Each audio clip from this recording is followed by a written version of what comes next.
નમસ્કાર વિદ્યાર્થી મિત્રો, અગાઉના વિડીયોની અંદર આપણે વિદ્યુત પ્રવાહ માટે જરૂરી વિદ્યુત ભાર અને રૈવાસિક પ્રવાહ વિશે આપણે ભણ્યા.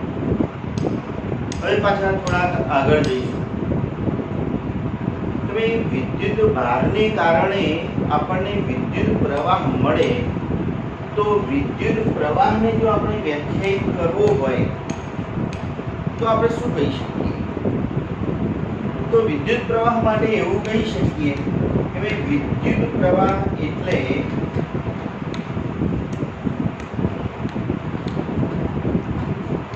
વિદ્યુત ભારના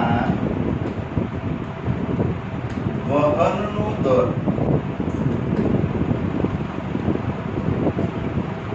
દર એટલે શું? નવમામાં તમે ઝડપ, વેગ, પ્રવેગ આ બધી વ્યાખ્યાઓ ભણી ગયા. એની અંદર આ દરનો ઉપયોગ કરતા. દર એટલે સમય દર. સમય દર એટલે સમય સાથેનો ગુણોત્તર. એટલે કે વિદ્યુત ભારનો સમય સાથેનો ગુણોત્તર. તો આપણને વિદ્યુત પ્રવાહ મળે. તો બીજી રીતે કહેવું હોય તો એવું કહી શકીએ કે એકમ સમયે એ આપણે નક્કી કરવાનું છે. સેકન્ડમાં પણ લઈ શકાય, મિનિટમાં પણ લઈ શકાય, કલાકમાં પણ લઈ શકાય, 1 મિનિટ, 1 સેકન્ડ, 1 કલાક પણ લઈ શકાય. એકમ સમયમાં વાહકના કોઈ પણ આડછેદમાંથી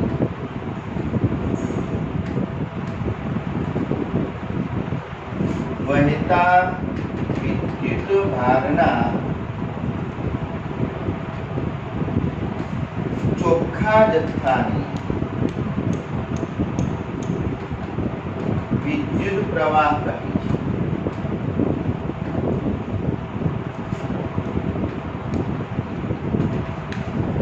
એકમ સમયમાં વાહકના કોઈ પણ આડછેદમાંથી વહેતા વિદ્યુત ભારના ચોખ્ખા જથ્થાને વિદ્યુત પ્રવાહ કહે છે. અથવા વિદ્યુત પ્રવાહ એટલે વિદ્યુત ભારના વહનનો દર. એનો મતલબ એ થયો કે વિદ્યુત પ્રવાહ બરાબર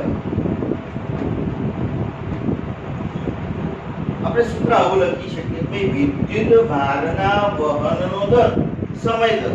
એટલે મેં કહ્યું સમય સાથેનો ગુણોત્તર. એટલે વિદ્યુત ભારનો સમય સાથેનો ગુણોત્તર એટલે ચોખ્ખો વિદ્યુત ભાર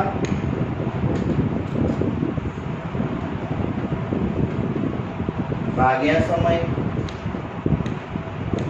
આવું સૂત્ર શબ્દોમાં લખી શકીએ. પણ મારે જો આને સંકેતમાં દર્શાવવું હોય તો આપણે જુદી જુદી રાશિઓના સંકેતો આપણે યાદ રાખવાના. માની લો કે આપણે સમયને ટાઈમ વડે દર્શાવીએ છીએ. એટલે જો ટી જેટલા સમયમાં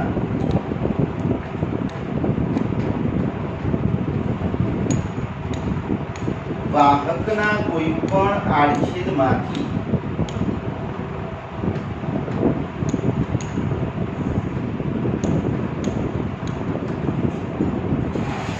પસાર થતો વિદ્યુત ભારનો જથ્થો વિદ્યુત ભારના જથ્થાને દર્શાવવા માટે આપણે કયું સંકેતનો ઉપયોગ કરીશું? અગાઉના વિડીયોની અંદર આપણે સી સંકેત ભણ્યા. એ શાનો હતો બોલો જો? ખૂબ સરસ.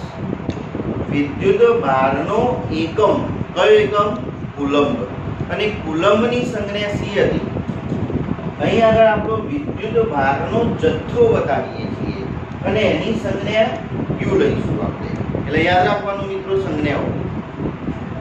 ટી સમયની અંદર વાહકના કોઈ પણ આડછેદમાંથી પસાર થતો વિદ્યુત ભારનો જથ્થો ક્યુ હોય તો વિદ્યુત પ્રવાહ, જેના માટે આપણે સંકેત વાપરીશું I. તો I શું લખાય? તો I બરાબર વિદ્યુત ભારનો જથ્થો કેટલો તો q ભાગ્યા સમય તો એનો સંકેત t તો આપણે આવું લખી શકીએ I બરાબર q t મિત્રો આ વિદ્યુત પ્રવાહનું સૂત્ર છે દાખલા ગણવા માટે પણ એની આપણને જરૂર પડશે અને આ સંકેતોના અર્થ પણ આપણને ખ્યાલ હોવો જોઈએ I એટલે વિદ્યુત પ્રવાહ q એટલે વિદ્યુત ભારનો જથ્થો અને t એટલે સમય હવે આપણે મિત્રો જો વિદ્યુત પ્રવાહનો એકમ લખવો હોય તો આપણે એકમ શું લખી શકીએ તો q એટલે વિદ્યુત ભારનો જથ્થો એનો એકમ આપણે જાણીએ છીએ શું લખીએ છીએ તો ભાઈ કુલમ સમયનો એકમ તો સેકન્ડ એટલે વિદ્યુત પ્રવાહનો એકમ થયો કુલમ્બ પ્રતિ સેકન્ડ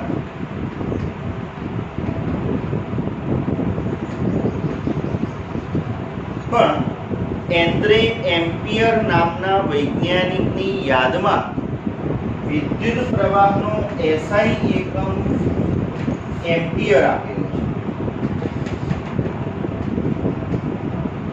શું આપેલું છે એમ્પિયર ગઈ વખતે ગયા વિડિયોની અંદર મેં કહેલું કે કોઈ પણ એકમ જો વૈજ્ઞાનિકના નામ ઉપરથી આપવામાં આવે તો એનો સંકેત શું લખાય તો એના નામનો પહેલો અક્ષર કેપિટલમાં લખવો પડે એટલે એમ્પિયરનો કેપિટલ A એટલે જ્યારે કેપિટલ A લખેલો હોય એટલે સમજી લેવાનું કે એમ્પિયર કહેવા માંગે છે એ વિદ્યુત પ્રવાહનો એકમ છે એટલે વિદ્યુત પ્રવાહના બે એકમો થાય એમ્પિયર અને કુલમ્બ પ્રતિ સેકન્ડ પણ SI એકમ પૂછાય તો કયો લખવાનો તો એમ્પિયર બંને એકમો વિદ્યુત પ્રવાહના છે તો હું આવું લખી શકું કે એમ્પિયર બરાબર કુલમ્બ પ્રતિ સેકન્ડ હવે હું લખી શકું ચલો આ સેકન્ડને છેદની અંદરથી અહીં ગુણાકારમાં લાવી દઈએ એ ભાગાકારમાં છે તો કયો જાય ગુણાકાર તો એમ્પિયર ઇન્ટુ સેકન્ડ બરાબર કુલમ્બ આવું આપણને મળે તો મિત્રો પરીક્ષાની અંદર પ્રશ્ન પૂછી શકાય કે ભાઈ એમ્પિયર ઇન્ટુ સેકન્ડ ખાલી જગ્યાનો એકમ છે તો ઘણા વિદ્યાર્થીઓને ખ્યાલ હોય પણ ઉતાવળમાં શું કરે જવાબમાં કુલમ્બ લખી દે અહીં તો ખાલી જગ્યાનો એકમ છે એવું પૂછીશ આ તો પોતે એકમ છે આપણે તો કોનો એકમ છે તો ભાઈ આપણે રાશિનું નામ લખવાનું તો ભાઈ આ કુલમ્બ કોનો એકમ તો વિદ્યુત ભારનો તો આપણા જવાબની અંદર શું લખવું પડે વિદ્યુત ભાર એટલે એમ્પિયર ઇન્ટુ સેકન્ડ વિદ્યુત ભારનો એકમ છે આવું આપણે કહી શકીએ હવે આપણે માનો કે 1 એમ્પિયર પ્રવાહ મેળવવો હોય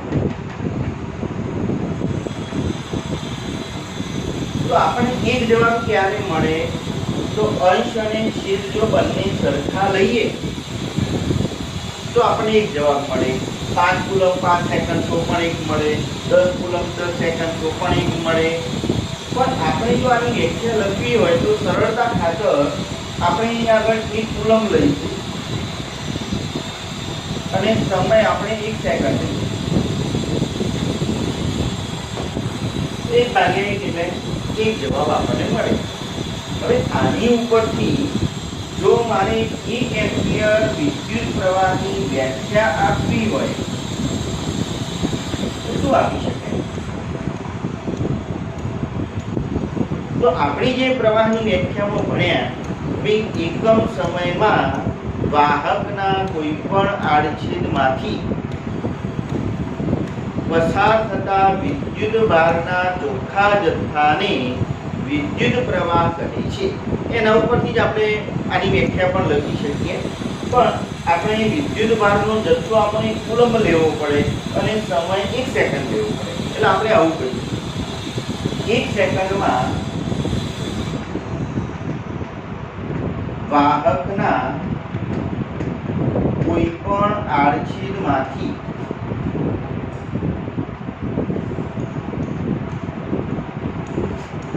એક કુલંબ વિદ્યુત ભારનો જથ્થો પસાર થતો હોય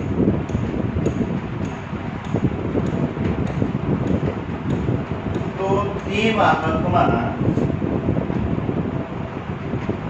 વહેતો વિદ્યુત પ્રવાહ 1 એમ્પિયર છે એમ કહેવાય। તો આના ઉપરથી આ રીતે આપણે 1 એમ્પિયર વિદ્યુત પ્રવાહની વ્યાખ્યા રજૂ કરી શકીએ। તો એ વ્યાખ્યા પણ પરીક્ષાની અંદર પૂછાય તો આપણે યાદ રાખવાનું, ગોખવાની નહીં, પણ આના ઉપરથી સમજવાનો પ્રયત્ન કરવાનો। તો ભાઈ સમય તો 1 સેકન્ડ, તો 1 સેકન્ડમાં વાહકના કોઈ પણ આડછેદમાંથી 1 કુલંબ વિદ્યુત ભારનો જથ્થો પસાર થતો હોય તો તે વાહકમાં વહેતો વિદ્યુત પ્રવાહ 1 એમ્પિયર છે એમ કહેવાય। તો આ રીતે આપણે વિદ્યુત પ્રવાહની વ્યાખ્યા યાદ રાખીશું, એનો એકમો યાદ રાખીશું, પછી 1 એમ્પિયર વિદ્યુત પ્રવાહની વ્યાખ્યા યાદ રાખીશું। હવે મિત્રો માનો કે દળ વિશે તમે ભણી ગયેલા છો, ભાઈ દળનો SI એકમ કિલોગ્રામ છે, પણ એના બીજા નાના એકમો પણ છે, ગ્રામ, કિલોગ્રામ, મિલીગ્રામ, કિલો, મિલી, આ બધા પૂર્વકો કહેવાય। આ પૂર્વકોની કિંમત નક્કી હોય છે। માનો કે 1 કિલોગ્રામના ગ્રામ કેટલા, તમે લખવાના 1000। તો આપણે ગ્રામ તો ગ્રામ જ લખીએ, પણ કિલોની જગ્યાએ 1000 લખ્યા। 1 કિલોમીટર બરાબર ખાલી જગ્યા મીટર, બોલો કેટલા લખાય? સરસ, 1। મતલબ કે કિલો પૂર્વકની કિંમત કેટલી કહેવાય? 1000, જે નક્કી જ છે। જ્યાં જ્યાં કિલો આવે ત્યાં તમે 1000 લખીશું। તો હવે વિદ્યુત પ્રવાહની અંદર પણ એના નાના એકમો પણ છે। મિલી એમ્પિયર,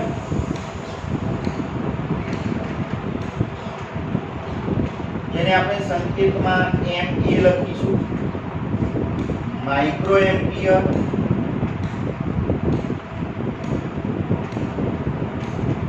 મ્યુ એ, માઇક્રોનો સંકેત આપણે મ્યુ વાપરીએ છીએ। અહીં આગળ મિત્રો મિલી અને માઇક્રો આ બંને પૂર્વકો છે અને એની કિંમત પણ નક્કી છે, આપણે યાદ રાખીએ। મિલી એટલે 10⁻³ 1/1000 અને માઇક્રોની કિંમત છે 10⁻⁶। એટલે જેમ કિલોની જગ્યાએ આપણે 1000 એટલે 10⁻³ લખી શકીએ, એમ મિલી આવે તો એની જગ્યાએ આપણે 10⁻³ લખીએ, માઇક્રો આવે તો એની જગ્યાએ 10⁻⁶ લખીએ। તો પરીક્ષાની અંદર એવું પૂછાય કે ભાઈ 1 મિલી એમ્પિયર બરાબર ખાલી જગ્યા એમ્પિયર। તો અહીં આગળ મિલીની જગ્યાએ આપણે અહીં આગળ એનું મૂલ્ય લખવાનું છે, તો આપણે મિલીની જગ્યાએ શું લખીશું? તો 10⁻�3। એ જ રીતે 1 માઇક્રો એમ્પિયર બરાબર ખાલી જગ્યા એમ્પિયર, તો શું લખીશું? 10⁻⁶। કેમ કે માઇક્રોનું મૂલ્ય 10⁻⁶ છે। તો આવી ખાલી જગ્યાઓ પણ પરીક્ષામાં પૂછી શકાય, કેટલીક વાર ઊંધું પણ પૂછાય।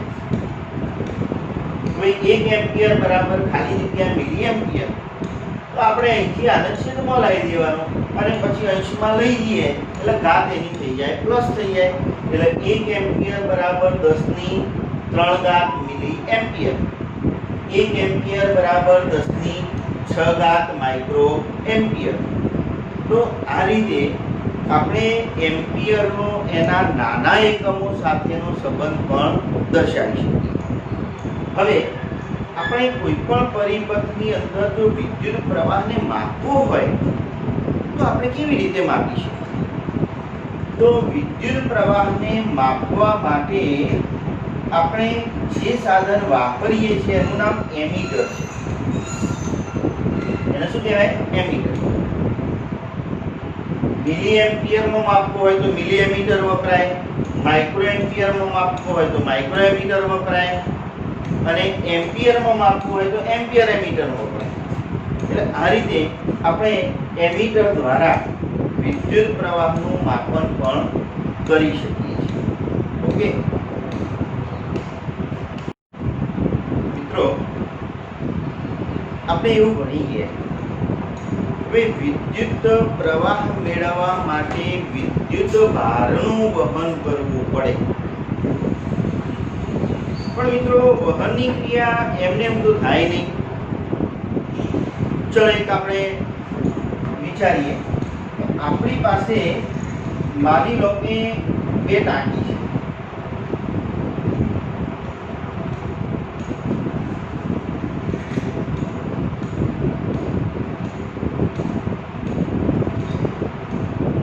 બંને ટાંકીને આપણે એકબીજા જોડે પાઇપ વડે માનો કે જોઈન્ટ કરી છે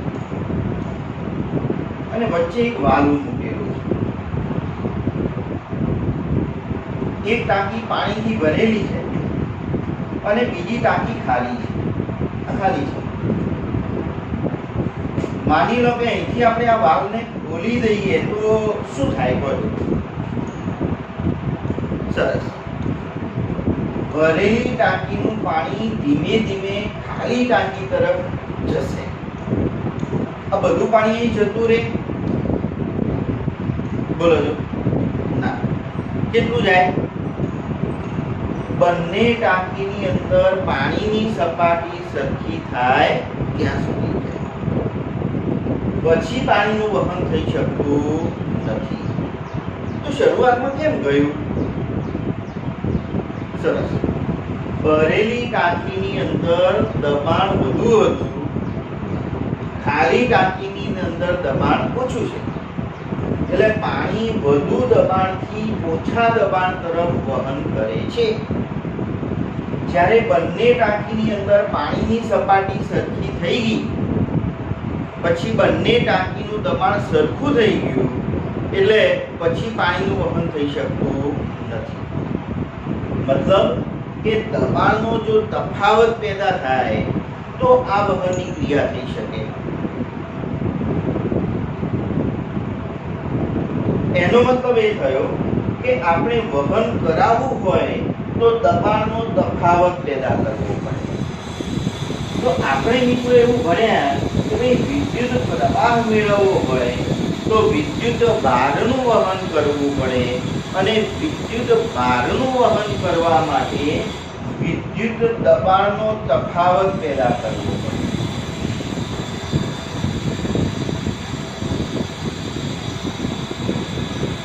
વિદ્યુત દબાણનો તફાવત પેદા કરવો, જેને આપણે કહીશું વિદ્યુત સ્થિતિમાનનો તફાવત।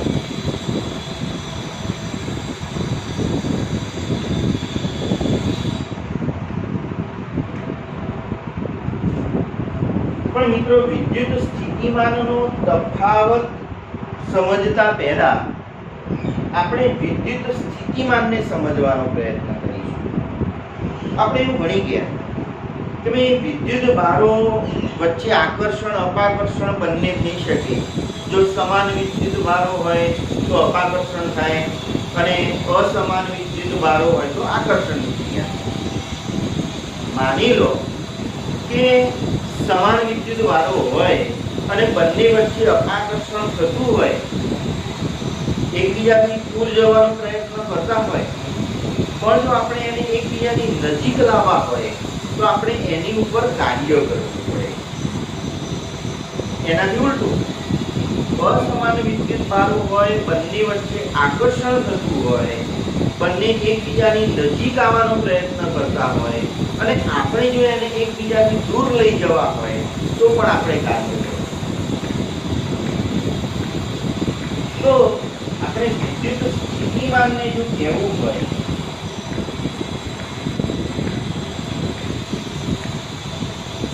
તો આપણે એવું કહી શકીએ કે માની લો કે આપણી પાસે એકમ ધન વિદ્યુત ભાર છે.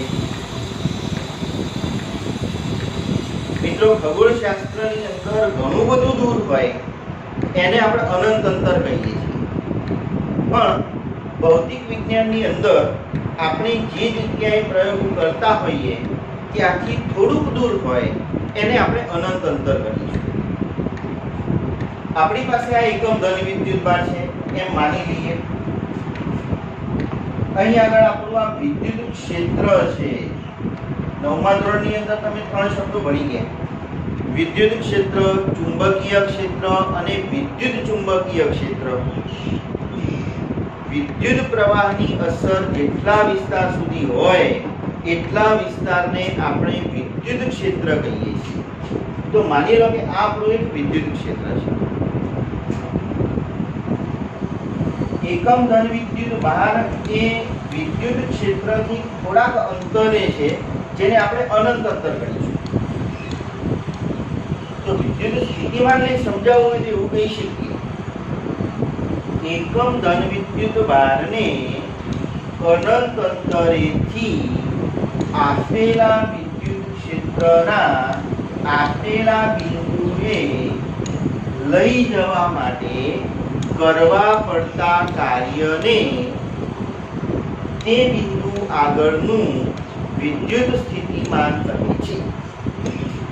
ફરી, એકમ ધન વિદ્યુત ભારને અનંત અંતરેથી આપેલા વિદ્યુત ક્ષેત્રના આપેલા બિંદુએ લઈ જવા માટે કરવા પડતા કાર્યને તે બિંદુ આગળનું વિદ્યુત સ્થિતિમાન કહે છે.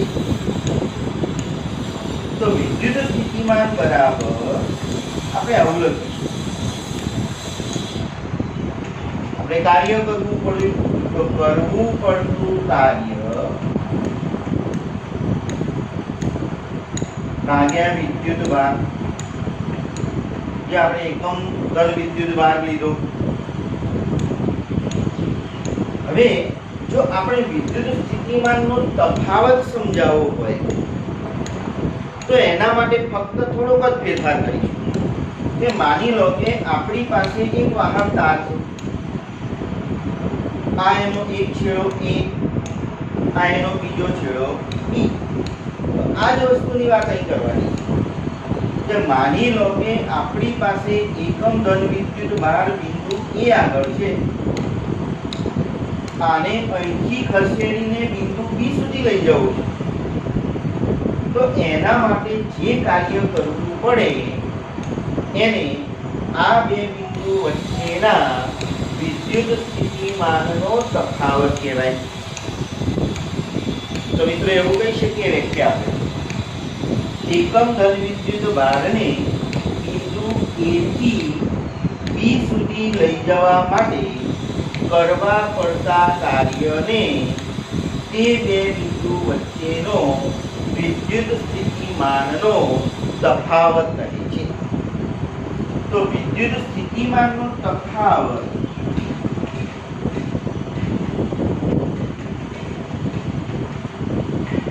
એને પણ શબ્દોમાં આ રીતે લખવું હોય તો આનું જ લખી શકીએ. એટલે એકમ ધન વિદ્યુત ભારને અહીંથી આપણે અહીં લઈ જઈએ છીએ અને એના માટે કરવું પડતું કાર્ય આ જ વસ્તુ લખાય કે ભાઈ કરવું પડતું કાર્ય ભાગ્યા સમય અને વિદ્યુત ભાર.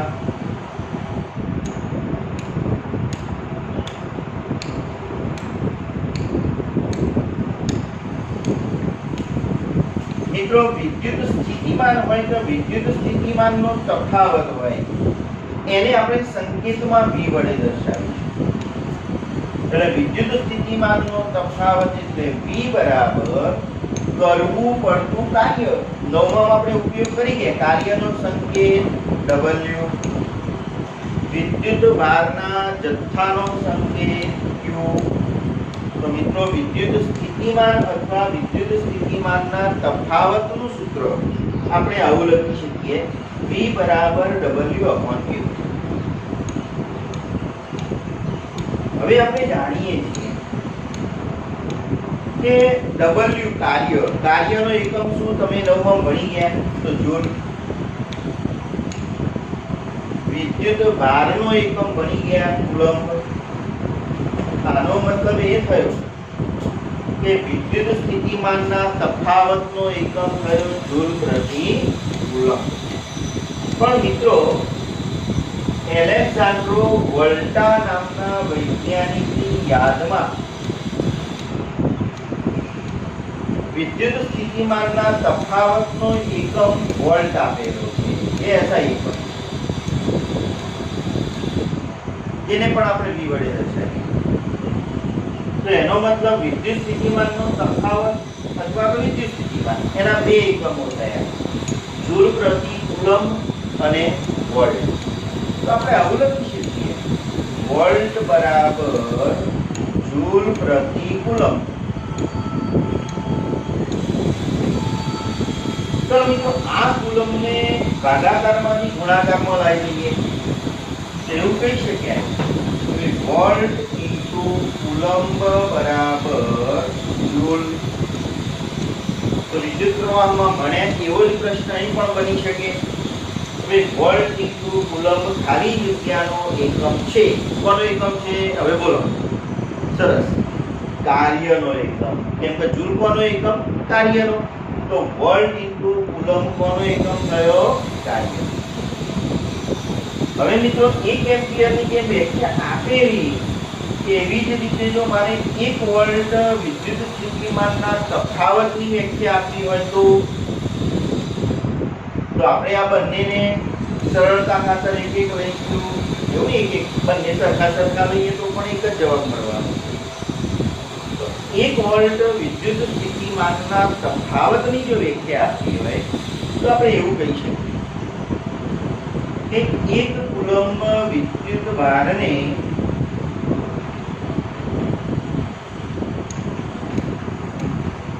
બિંદુ A થી બિંદુ B સુધી લઈ જવા માટે 1 જૂલ કાર્ય કરવું પડતું હોય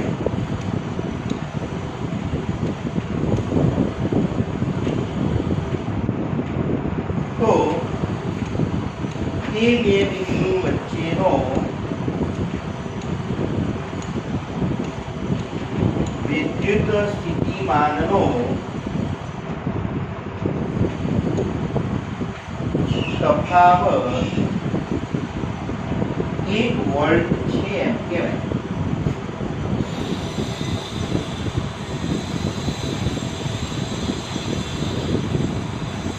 ફરીથી 1 કુલંબ વિદ્યુત ભારને બિંદુ A થી બિંદુ B સુધી લઈ જવા માટે 1 જૂલ કાર્ય કરવું પડતું હોય તો તે બે બિંદુ વચ્ચેનો વિદ્યુત સ્થિતિમાનનો તફાવત 1 વોલ્ટ છે એમ્પિયર. જેમ 1 એમ્પિયરની વ્યાખ્યા આપી એ જ રીતે આપણે 1 વોલ્ટ વિદ્યુત સ્થિતિમાનની વ્યાખ્યા આપણે આપી શકીએ. મિત્રો આ પાઠની અંદર થોડીક શબ્દોની મારામારી વધારે છે એટલે તમારે આને ગોઠવાનો પ્રયત્ન નહીં કરવાનો પણ એને સમજીને તૈયાર કરવાનો પ્રયત્ન કરવાનો અને થોડુંક વારંવાર એને રિપીટ કરશો તો ઓટોમેટિક સરળતાથી તમને યાદ રહી શકશે. એટલે આપણે દરેક રાશિ આવતી હોય તો એની વ્યાખ્યા, એનો એકમ, એનો SI એકમ કયો કહેવાય, બીજો એકમ આવતો હોય તો એ કયો કહેવાય, આ બધી વસ્તુઓ આપણે થોડી યાદ રાખીશું અને સરળતાથી જો તમે સમજતા થઈ જશો તો આગળ જતો પણ તમને કોઈ તકલીફ પડવાની નથી. અને 11-12 સાયન્સની અંદર પણ તમારા ફિઝિક્સની અંદર આ વસ્તુઓની તમારે જરૂર પડવાની છે. બરાબર, એટલે ધ્યાનથી થોડુંક આપણે એને તૈયાર કરીશું.